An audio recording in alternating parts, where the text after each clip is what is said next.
Assalamualaikum warahmatullahi wabarakatuh. Perkenalkan, nama saya Muhammad Ali Ramzi, kelas 11.1.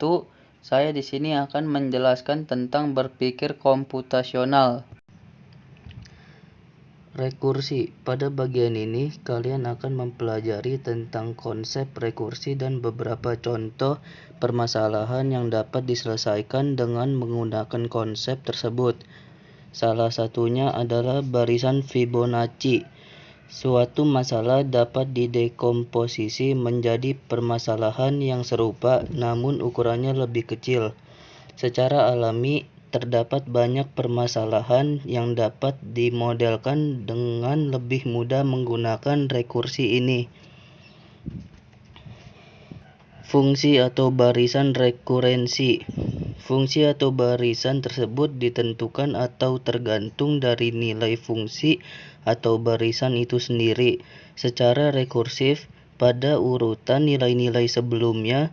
Misalnya, kita memiliki sebuah barisan AI, AI sama dengan 1, 2, dan seterusnya sebagai berikut, di mana nilai pertama dari barisan A1 adalah 1, dan kemudian nilai-nilai berikutnya dalam barisan tersebut dihitung dengan cara menambahkan nilai 2 kepada nilai barisan sebelumnya. Kita dapat menuliskan dalam notasi rekursif sebagai berikut.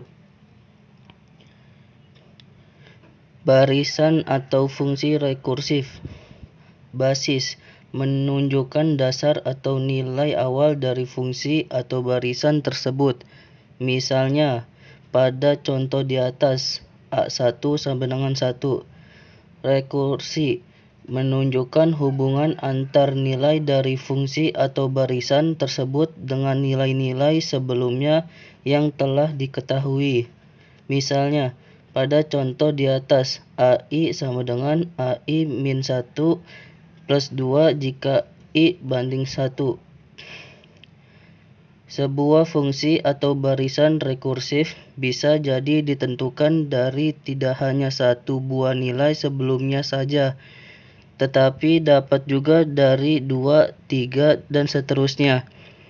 Nilai sebelumnya, sebagai contoh, sebuah barisan dapat didefinisikan sebagai berikut.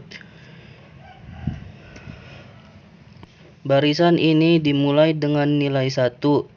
Kemudian untuk menentukan nilai berikutnya, kita hitung dengan cara menjumlahkan dua nilai sebelumnya pada barisan tersebut, sehingga didapatkan barisan sebagai berikut. A1 sama dengan 1, 1, 2, 3, 5, 8, 13, 21, dan seterusnya. Barisan di atas biasanya disebut sebagai barisan Fibonacci karena dipopulerkan oleh seorang matematikawan Italia bernama Fibonacci. Nama lengkap Leonardo Bonacci, 1170 sampai 1250 Masehi. Perlu diperhatikan bahwa karena pada bagian rekursi kita memerlukan dua nilai terakhir, pada bagian basis kita perlu mendefinisikan dua nilai pertama dari barisan tersebut. Relasi rekurensi. Sebuah tipe relasi matematis di mana definisi dari sebuah fungsi atau barisan dinyatakan secara rekursif. Artinya merujuk pada fungsi atau barisan itu sendiri. Untuk memahami definisi relasi rekurensi dan bagaimana menerapkannya serta membuat definisi rekursif dari sebuah permasalahan. Algoritma greedy. Greedy secara harfiah berarti rakus atau tamak.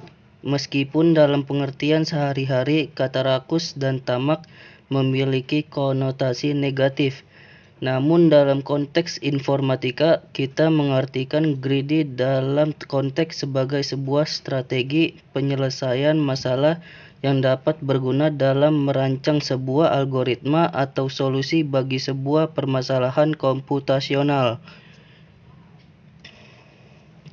Teknik greedy. Salah satu teknik penyelesaian masalah yang biasa digunakan untuk menyelesaikan permasalahan optimasi. Dalam menyelesaikan permasalahan optimasi seperti ini, Algoritma greedy akan menerapkan prinsip mengambil serangkaian langkah terbaik pada setiap saat. Kesimpulan, bahwa manusia dapat memahami dan menjelaskan aspek pemikiran dan kognisi melalui pendekatan berbasis komputasi. Sekian dari saya, semoga ini bermanfaat. Kurang lebihnya mohon maaf. Wassalamualaikum warahmatullahi wabarakatuh.